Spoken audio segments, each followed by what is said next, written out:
include by typing or more email address displayed by commands, or you can click to send from your contracts, then click select.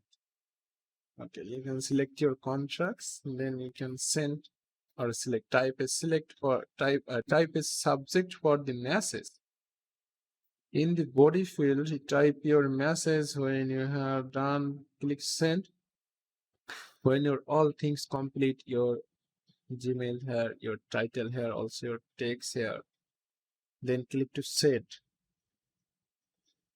If the person you are emailing is already on your contracts, you can start typing that person's first name and last name or email address, and Gmail will display the contracts below to fill.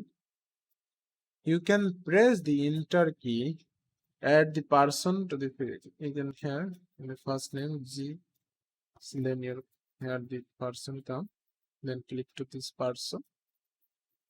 Adding attachment. An attachment is simply a file like an image or document that is sent along with your email. For example, if you are applying for a job, you might send a resume as an attachment, with the body of the email being the cover letter. It's a good idea to include a message in the body of your email explanation what the attachment, especially if the is not expecting an attachment. Remember to attach your file before you click send. Forgetting to attachment file, surprisingly common mistake. To add an attachment while composing an email, click to the paper clip icon and button of compose window. Here is the attachment file. Click here. A file upload dialog box will appear. Choose the file you want to attach, then click open.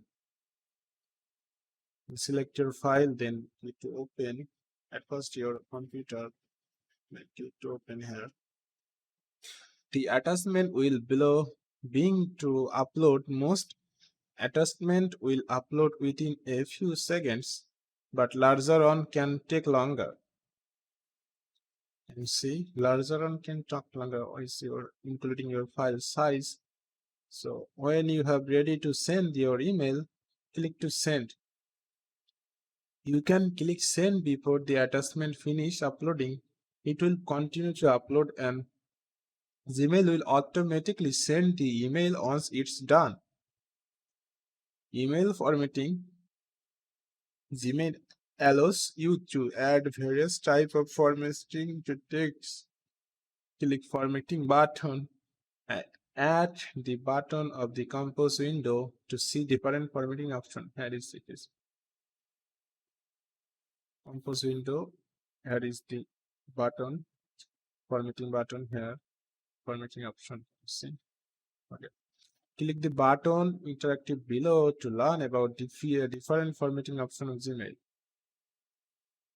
Okay. Can you see bold? Different option. Can you see here? Okay. For more serious email like job application, be careful not to be add formatting that would send to information such as bright color or emojis. Emotions. Okay, sorry. Adding a signature. Okay, we'll now adding a signature. Let's do it here. Okay, so a signature is an optional block of text that appears after every email you send. By a default, Gmail does not include a signature, but it's easy to create on. It will typically include your name and some contact information like your phone number or Gmail address. If you are using Gmail at work, you may want to include your title and your company address or website. Click the gear icon in the top right corner of the page, then select settings. Scroll down until